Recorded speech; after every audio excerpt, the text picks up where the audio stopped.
Size দূরে হামর মারি দিব যার কত ইয়ে নাই তাতে বয় তয় নাই মারব না। এই যে এটা কি বান্দর না হনুমান? বান্দর বান্দর এনে নরমাল বান্দর।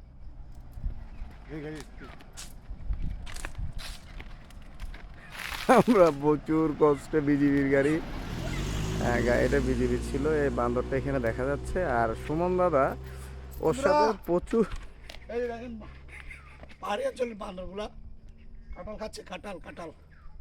আর একটু সামনে আসেন, দেখেন বন্ধুরা কিভাবে লাফাচ্ছে দেখেন, আমরা পাহাড়ে আছি দেখেন, দেখেন কি করে এই কাঁটাটা হাত দেখেন, খুব অসাধারণ লাগছে। দেখেন একটু দেখেন কি করে দেখেন। আমরা যাওয়ার পথে দেখলাম, দেখি সবাই আমরা যাওয়ার পথে আসলে দেখতেছি ওকে